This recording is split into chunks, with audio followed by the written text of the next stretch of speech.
Hello dear students, जय हिंद। आज हम लोग पढ़ेंगे हिंदी साहित्य सागर का चैप्टर भेड़े और भेड़िए। हरिशंकर परसाई जी का ये एक व्यंग लेख है।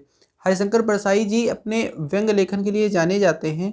व्यंग जो है वो गद्य की एक विधा है, जैसे कि नाटक होता है, निबंध है, कहानी है, लघु कथा होती है, वैसे ही व्यंग भी होते हैं। इंग्लिश में इसे सटायर कहते हैं। आपकी खुशी के लिए बता दूं कि इसका मैंने जो है नोट्स बना रखा है, 2 पेज में है और इसको मैंने टेलीग्राम पर सेंड कर दिया है। तो जो लोग अभी टेलीग्राम से नहीं जुड़े हैं वो डिस्क्रिप्शन बॉक्स में उसकी लिंक है, वहाँ से जा कर के PDF एक्सेस कर सकते हैं। इसमें इस चैप्टर के शब्दार्थ हैं, मुहावरे हैं, इस भेड़े और भेड़िए कहानी का उद्देश्य क्या है, और दूसरी बात यह, चूँकि एक व्यंग है तो व्यंग में ये होता है कि किसी को ले करके कोई बात कही जाती है। जैसे मतलब यहाँ भेड़े जो है वो किसी के लिए भेड़े का उदाहरण देके कहा गया है। असल में भेड़ों को नहीं कहा जा रहा है। जो भेड़िए हैं वो असल में भेड़ियों को नहीं कहा जा रहा है। तो किसको कहा जा रहा है, ये चीज़ इसमें लिखा हुआ है। शीर्षक की उपयुक्तता और जो पात्र है, यानी भेड़ का क्या मतलब है, भेड़िए का क्या मतलब है, और जिसमें सियार है और रंगे सियार हैं, इन सब का क्या मतलब है, वो चीज़ें इसमें लिखी हुई है। यही इम्पॉर्टेंट है। बाकी चीज़ जो प्रश्न पूछे जाते हैं बोर्ड में वो तो कहानी से सीधे पूछे जाते हैं, यानी अगर आपको कहानी पता है तो वो प्रश्न आप सीधे उसके उत्तर दे सकते हो। ठीक है, तो ये आपको वहाँ पे मिल जाएगी। हाँ, एक चीज़ और है, मैं आप लोगों को ये नहीं कहता हूँ कि चैनल सब्सक्राइब करिए, तो आप लोग नहीं करते हो, तो इसलिए मैं कह देता हूँ कि चैनल सब्सक्राइब कर लो। तो अब आप कर लेना, ठीक है।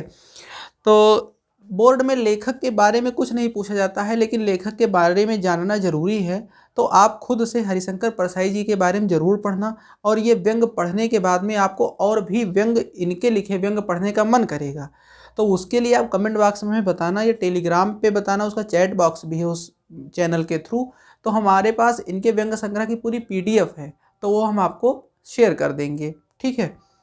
वैसे तो व्यंग का ये होता है कि पहले से बताया नहीं जाता है कि ये व्यंग किस पे किया जा रहा है। आप व्यंग पढ़ के तुरंत जान जाते हो कि व्यंग किस पे किया जा रहा है, लेकिन चूंकि हम आपको एक स्टूडेंट की नज़र से देख रहे हैं, एक विद्यार्थी की नज़र से देख रहे हैं, इसलिए आपको हम पहले बता देते हैं, बाद के सहारे में नहीं रखते हैं। फिर पता चले आप कहानी में सोचते रहो किसके बारे में है, किसके बारे में है, और लास्ट में फिर जब हम बताएं तो कहो कहानी का मज़ा नहीं, तो बताए देते हैं। इसमें भेड़े और भेड़िए जो है, तो भेड़े शब्द जो आया है वो भोली भाली मासूम जनता के लिए आया है। ये दरअसल लोकतंत्र पे, डेमोक्रेसी पे, प्रजातंत्र पे एक व्यंग है, ठीक। यानी भेड़े और भेड़िए जो ये व्यंग है, ये प्रजातंत्र पे, लोकतंत्र पे, डेमोक्रेसी जो अभी इस समय चल रही है उस पर एक व्यंग है, एक सटायर है, ठीक है। इसमें सियार भी आएंगे। तो सियार जो हैं वो निहित जो है निरा जो स्वार्थपरक लोग हैं, सेल्फिश लोग होते हैं, और जो फ्लैटरर्स होते हैं, चाटुकार, चापलूस, ठीक, उनके लिए है। और भेड़िए जो हैं वो जो भ्रष्ट नेता होते हैं, अवसरवादी नेता होते हैं, उनके लिए इन शब्दों का प्रयोग किया गया है। इसमें सियार है और रंगे सियार भी हैं। तो रंगा सियार, आप लोकोक्तियों में रंगे सियार तो आप सुने ही होंगे। तो रंगा सियार जो शब्द आया है वो उन लोगों के लिए आया है कि जो धर्मगुरु हैं, जो पत्रकार हैं, ठीक है, ये लोग किस तरीके से जनता से ऐसे बात करेंगे कि जनता को लगेगा कि ये उनके लिए बोल रहे हैं, लेकिन ये दरअसल उसको मिसलीड कर रहे होंगे, ठीक है। तो ये चीज़ें यहाँ पर हैं। तो फिर से बता देते हैं कि ये जो पूरा व्यंग है ये लोकतंत्र पर एक व्यंग है। भेड़े जो हैं वो जनता की प्रतीक हैं, भेड़िए जो हैं वो भ्रष्ट नेताओं के प्रतीक हैं, शियार जो हैं वो चाटुकारों के, चापलूसों के प्रतीक हैं, ठीक है। इसके अलावा इस नोट्स से भी आपको कुछ बता देते हैं। जब हम आपको अभी कहानी पढ़ेंगे, जो कठिन शब्द आएंगे वो हम बीच में उसके शब्दार्थ बताते रहेंगे, इसलिए अलग से पढ़ के आपको बोर नहीं करेंगे। मुहावरों के साथ में भी यही होगा। कहानी का इसका उद्देश्य क्या है ये भी कहानी के बाद में आपको बताएंगे। शीर्षक की उपयुक्तता क्या है, पूछ लिया जाता है कि शीर्षक पर टिप्पणी लिखिए, या किस तरीके से शीर्षक जो है वो रिलेट करता है या उपयुक्त होता है इस कहानी के लिए, ठीक है। और पात्र परिचय तो आपको बता ही दिए कि भेड़ किसके लिए है, भेड़िए किसके लिए है, और सियार किसके लिए है, ठीक है। तो शुरू करते हैं। तो एक बार एक वन के पशुओं को ऐसा लगा कि वे सभ्यता के उस स्तर पर पहुंच गए हैं जहां उन्हें एक अच्छी शासन व्यवस्था अपनानी चाहिए। तो एक बार वन के पशुओं को, अब यहाँ पे वन का मतलब क्या है कि किसी एक देश की बात हो रही है, या एक किसी शासन व्यवस्था की बात हो रही है जहाँ पे जो रहने वाले लोग थे वो कुछ अब इतना विकसित हो गए, यानी उनकी सभ्यता उस लेवल पर पहुँच गई कि अब उनको ये लगने लगा कि उनको एक अच्छी शासन व्यवस्था जो है वो अपनानी चाहिए। मतलब वहाँ पे उनको एक अच्छा रूलिंग सिस्टम लेकर के आना चाहिए। जो एनार्की चल रही है, अराजकता चल रही है कि कोई भी अपने मन का कर रहा है, वो अब नहीं होगा।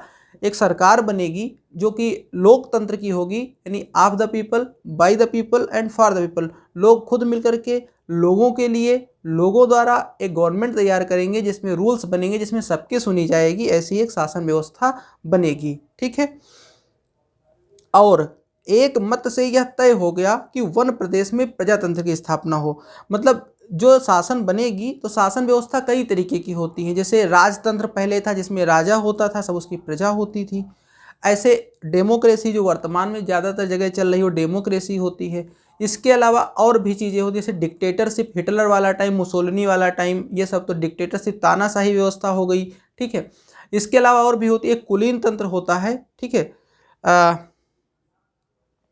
तो इस तरीके से कई सारी व्यवस्थाएं जो होती हैं वो शासन की होती हैं। ठीक है।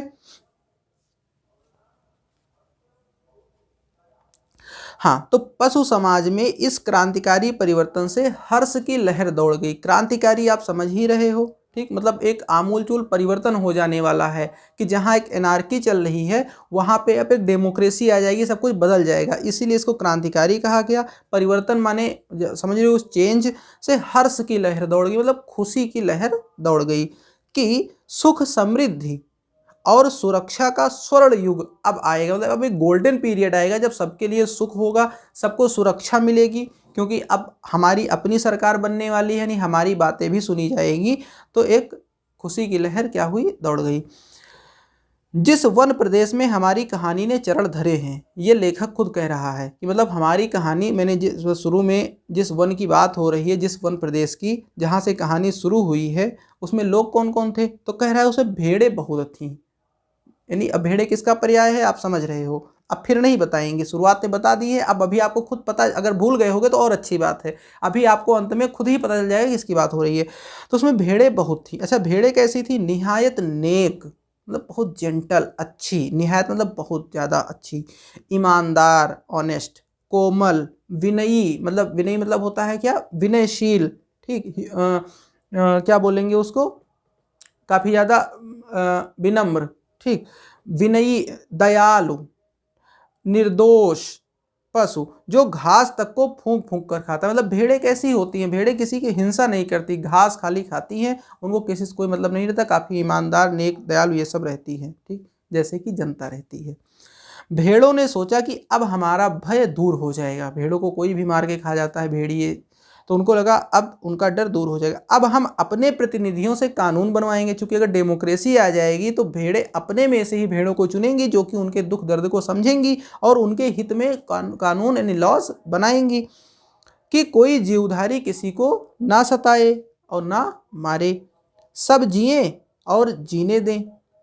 अब ये सब जो बताया जा रहा है यही सब डेमोक्रेसी के क्या हैं, गुण हैं, कैरेक्टरिस्टिक्स। मतलब अगर कहीं पूछा जाए कि डेमोक्रेसी जो है, प्रजातंत्र जो है, वो क्या अचीव करना चाह रहा है, वो क्या उपलब्ध करना है, उसके उद्देश्य क्या है, तो उसके उद्देश्य यही है कि जहाँ कोई किसी को सताए ना, सब जिए जीने दें, शांति, स्नेह, बंधुत्व, मतलब फ्रेटर्निटी, पीस, अफेक्शन, आखिर अपने जो है कॉन्स्टिट्यूशन जो है उसमें भी तो सारी बातें हैं, और सहयोग पर समाज आधारित हो।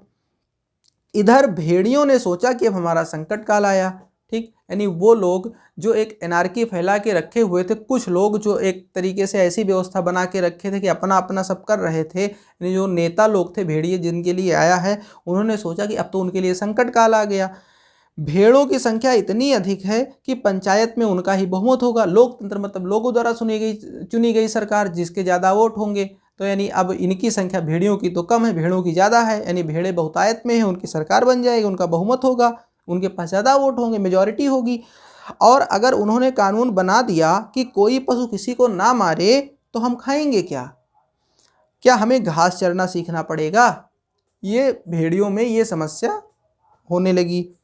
ज्यों ज्यों चुनाव समीप आता, भेड़ों का उल्लास बढ़ता जाता, मतलब उनकी खुशी बढ़ती जाती भेड़ों की, और ज्यों ज्यों चुनाव समीप आता भेड़ियों का दिल बैठ जाता। भेड़िए मतलब उल्फ और भेड़ शीप, तो उनका दिल बैठ जाता। दिल बैठने का मतलब क्या होता है, उदास होना, दुखी होना, ठीक है, घबराना।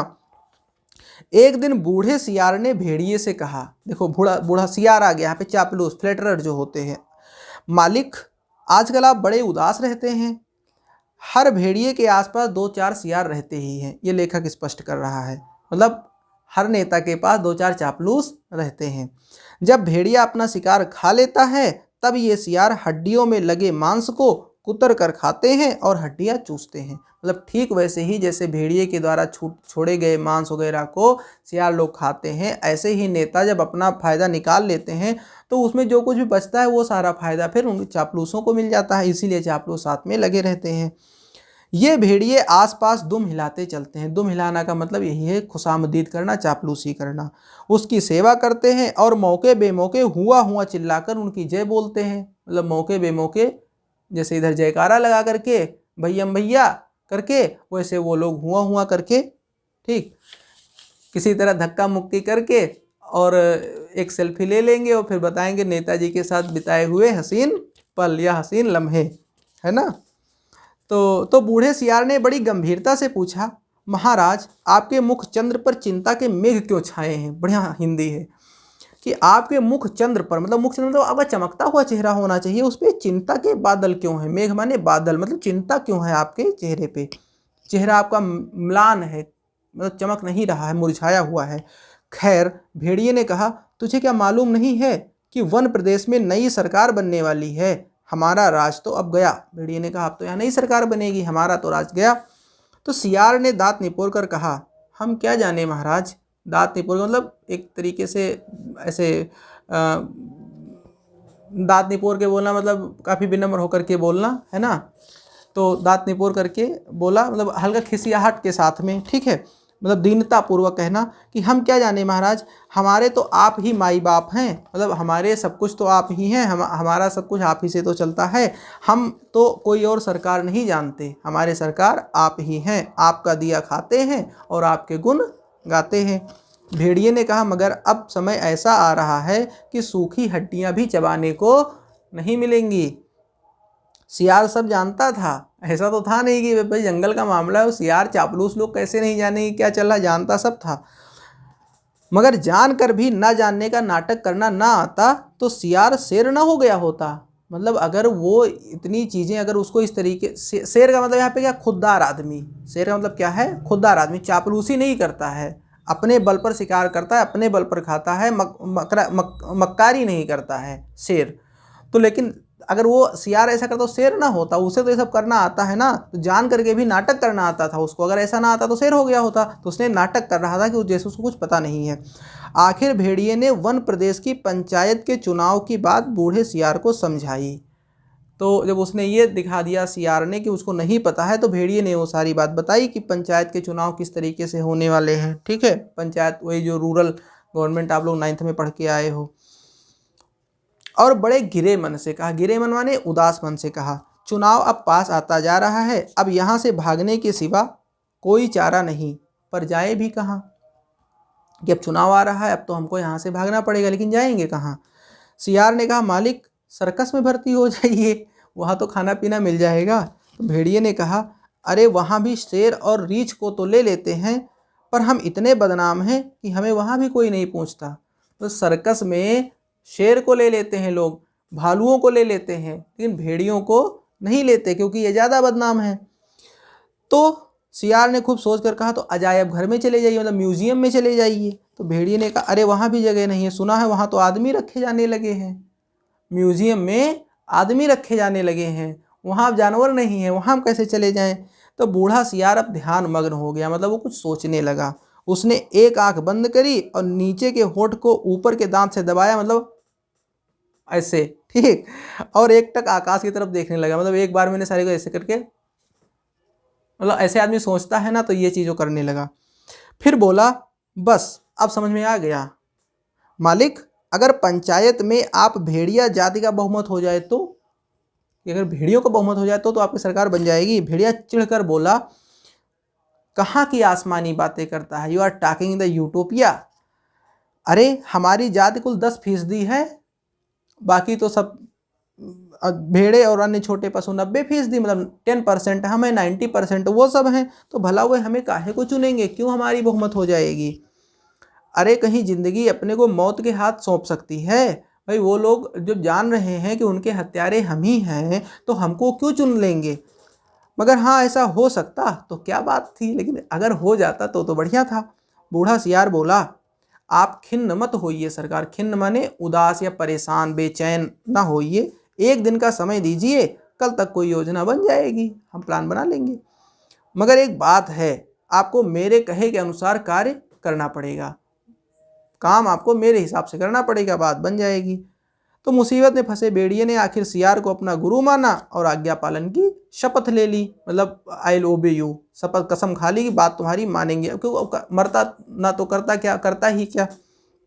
दूसरे दिन बूढ़ा सियार अपने 3 सियारों को लेकर के आया। सियार जयकाल हैं, अगर आप इतनी देर न जान पाए हो, तो इसमें इंग्लिश मीडियम वाले कुछ ऐसे हैं कि ये छोटी छोटी चीज़ें भी नहीं जान पाते हैं। उनमें से उसने एक को पीले रंग में रंग दिया, दूसरे को नीले में और तीसरे को हरे में।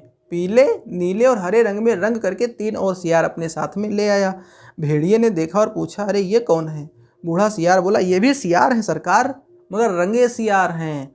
मतलब ये अंदर से कुछ और हैं, बाहर से कुछ और हैं। आपकी सेवा करेंगे और आपके चुनाव का प्रचार करेंगे, कैंपेन करेंगे, इलेक्शन कैंपेन। भेड़िए ने शंका की, मतलब शंका मतलब सस्पिशन, संदेह। मगर इनकी बात मानेगा कौन। एक तो सियार, ऊपर से रंगे सियार, कौन मानेगा इनकी बात। ये तो वैसे ही छल कपट के लिए बदनाम है। सियार लोग वैसे ही छल कपट के लिए बदनाम हैं। सियार ने भेड़िए का हाथ चूम कर कहा, बड़े भोले हैं आप सरकार। अरे मालिक, रूप रंग बदल देने से तो सुना है आदमी तक बदल जाते हैं। फिर ये तो सियार हैं, आदमी तक तो रूप रंग से बदल जाते हैं, तो सियार हैं क्यों नहीं बदलेंगे। और तब बूढ़े सियार ने भेड़िए का भी रूप बदल दिया। और क्या क्या किया, मस्तक पर तिलक लगाया, गले में कंठी पहनाई और मुंह में घास के तिनके खोस दिए कि भेड़िया अब घास खा रहा है। बोला, अब आप पूरे संत हो गए, अब भेड़ों की सभा में चलेंगे जहाँ भेड़ें हैं। मगर 3 बातों का ख्याल रखना, ध्यान रखना। ये सब नेता करते हैं, व्यंग है। नेता आप देखना है, वो एक नेता बन गया भेड़िया कि है कुछ और, अब वो कंठी पहन लिया, तिलक लगा लिया, घास मुंह में डाल लिया। ठीक, यानी अब वहाँ क्या दिखाएगा कि वो संत आदमी है, घास खा रहा है। अभी आगे आएगा। तो 3 बातों कौन कौन से कि अपनी हिंसक आंखों को ऊपर मत उठाना। हिंसक मतलब हिंसा करने वाली जो आंखें हैं आपकी, उनको ऊपर मत उठाना। हमेशा जमीन की ओर देखना और कुछ बोलना मत, नहीं तो पोल खुल जाएगी, मतलब सारा ही सीक्रेट बाहर आ जाएगी। और वहाँ बहुत सी भेड़ें आएंगी, सुंदर सुंदर, मुलायम मुलायम, तो कहीं किसी को तोड़ मत खाना। मतलब ये ना कि लार टपकने लगे और तुरंत झपट्टा मार दो, मार डालो किसी को। भेड़िए ने पूछा, लेकिन ये रंगे सियार क्या करेंगे, ये किस काम आएंगे। बूढ़ा सियार बोला, ये बड़े काम के हैं, आपका सारा प्रचार तो ये करेंगे, इन्हीं के बल पर आप चुनाव लड़ेंगे। ये पीला वाला सियार बड़ा विद्वान है, विचारक है, कवि भी है, लेखक भी है। समझो, यानी एक नेता का प्रचार कराने के लिए कौन जा रहा है। ठीक, यानी ये जो सियार है, ये अगर वास्तव में मतलब जिस पर व्यंग किया, वहाँ पर देखो तो कवि, लेखक, प्रचारक, विद्वान, ये एक रंगे सियार के बेस में एक व्यक्ति साथ हो लिया। ये नीला सियार नेता और पत्रकार है, और ये हरा धर्मगुरु है। ठीक, बस अब चलिए जरा ठहरो। भेड़िए ने बूढ़े सियार को रोका। कवि, लेखक, नेता, विचारक, ये तो सुना है बड़े अच्छे लोग होते हैं, और ये तीनों मतलब ये अच्छे लोग हैं और ये हमारे साथ जा रहे हैं। बात काटकर सियार बोला, ये तीनों सच्चे नहीं हैं, रंगे हुए हैं महाराज। समझो, मतलब ये जो कवि, नेता, विचारक, धर्मगुरु, ये सब जो नेताओं के साथ में रहते हैं, ये सच्चे वाले नहीं होते, ये झूठे होते हैं, केवल जनता को बहकाने के लिए होते हैं। वही काम ये रंगे सियार कर रहे हैं। अब चलिए, देर मत करिए। और वे चल दिए। आगे बूढ़ा सियार था, उसके पीछे रंगे सियारों के बीच भेड़िया चल रहा था। चुनाव कैंपेन शुरू। मस्तक पर तिलक, गले में कंठी, मुख में घास के तिनके, धीरे धीरे चल रहा था। अत्यंत गंभीरता पूर्वक, काफ़ी सिंसियर था। सिर झुकाए, एकदम विनय की मूर्ति, बहुत पोलाइट दिख रहा था। उधर एक स्थान पर सहस्रों भेड़ें इकट्ठा हो गई थीं। सहस्रों माने हजारों, thousands of sheeps, like thousands of people gathered in the election campaign, उस संत के दर्शन के लिए जिसकी चर्चा बूढ़े सियार ने फैला रखी थी। प्रचार पहले कर दिया था, आना नेताजी आ रहे हैं, मीटिंग है वहाँ पे। चारों सियार भेड़ियों की जय बोलते हुए भेड़ों के झुंड के सामने आ गए। बूढ़े सियार ने एक बार जोर से संत भेड़िए की जय बोली। भेड़ों में पहले से ही यहाँ वहाँ बैठे सियारों ने भी जय ध्वनि की। अब भेड़ों के बीच बीच में सियार जाकर के बैठ गए हैं। हो सकता है अगर आप कभी चुनाव पार्टी वगैरह में गए होंगे तो आपने देखा होगा कि एक तो आम जनता आती है और आम जनता के बीच में जो पार्टी के लोग होते हैं, युवा नेता होते हैं, उनके बीच में घुस के बैठे होते हैं। और जब वहाँ नेताजी कुछ बोलेंगे ये बीच में ताली बजा देंगे। बगल वाला सोचे कुछ अच्छी बात कही, ये बजा रहे हैं तो हम भी ताली बजा देते हैं, तो अगला भी ताली बजा देता है। हाँ, भेड़ों ने देखा तो वे बोली, अरे भागो, ये तो भेड़िया है।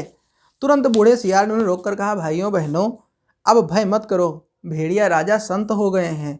उन्होंने हिंसा बिल्कुल छोड़ दी है, उनका हृदय परिवर्तन हो गया है। वो आज 7 दिनों से घास खा रहे हैं, रात दिन भगवान के भजन और परोपकार में लगे रहते हैं। परोपकार मतलब दूसरों का भला करना, ठीक। उन्होंने अपना जीवन जीव मात्र की सेवा में अर्पित कर दिया है, मतलब वो लोगों की सेवा में अपना पूरा जीवन समर्पित कर चुके हैं, दे दिए हैं जो पूरा जीवन।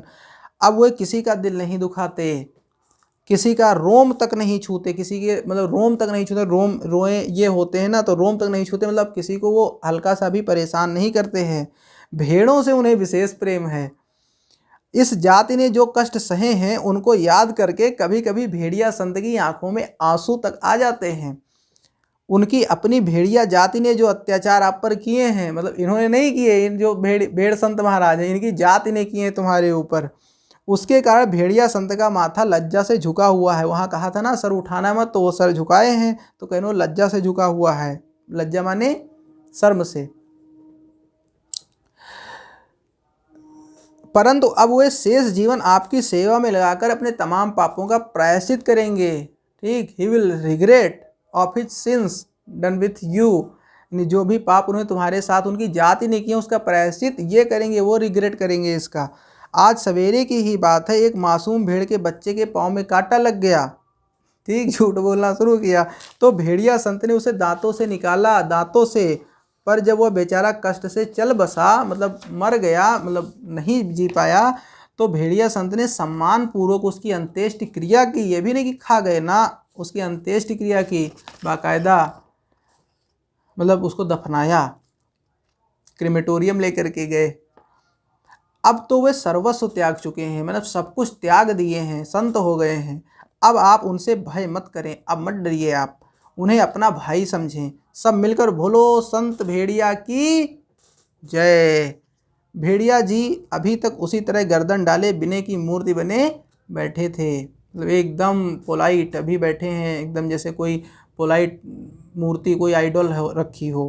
बीच में कभी कभी सामने की ओर इकट्ठी भेड़ों को देख लेते और टपकती हुई लार को गुटक जाते। भेड़ों को देख के मुँह में पानी तो आ ही रहा था, इतनी इकट्ठी भेड़िए मिली हैं, चलो जुट जाते हैं, लेकिन अब राजा बनना था।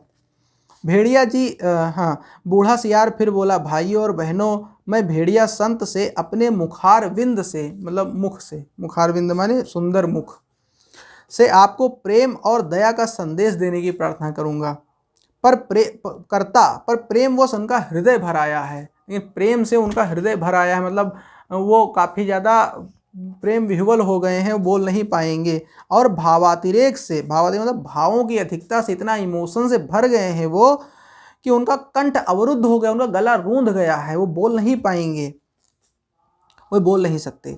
अब आप इन तीनों रंगीन प्राणियों को देखिए, आप इन्हें ना पहचान पाए होंगे, पहचाने भी कैसे?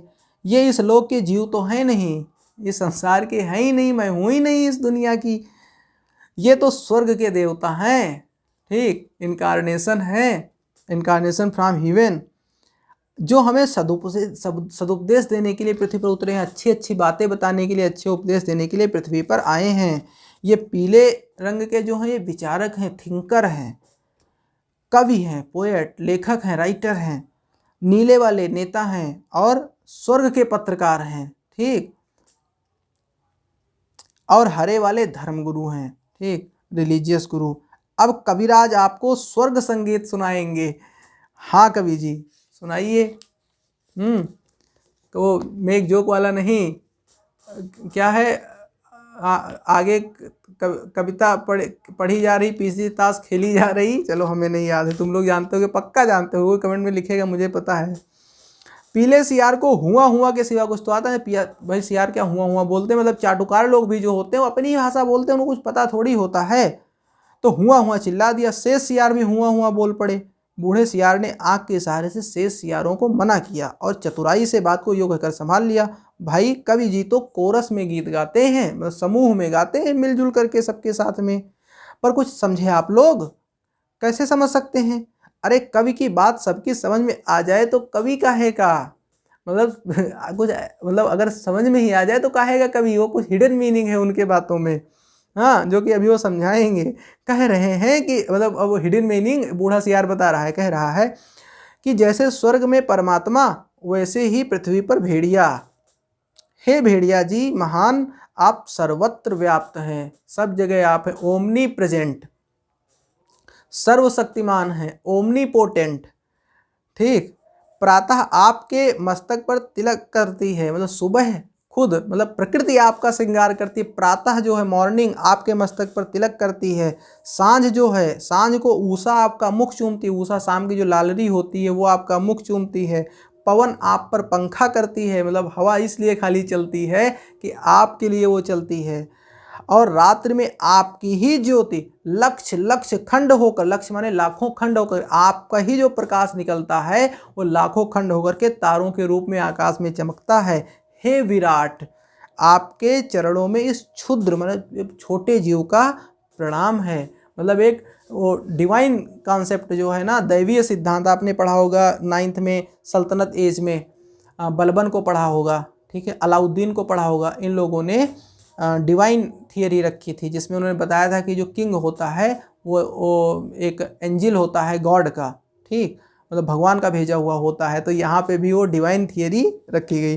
फिर नीले रंग के सियार से कहा, निर्बलों की रक्षा बलवान ही कर सकते हैं, भेड़ें कोमल हैं, निर्बल हैं, अपनी रक्षा नहीं कर सकती हैं, लेकिन भेड़िए बलवान हैं, इसलिए इनके हाथ में अपने हितों को छोड़कर निश्चिंत हो जाओ। तुम लोग भेड़े हो, कमज़ोर हो, खुद की रक्षा कर तो पाओगे नहीं, लेकिन भेड़िए बलवान हैं, तुम्हारी रक्षा कर लेंगे, इसलिए अपने हित इनके हाथ में रख करके निश्चिंत हो जाओ।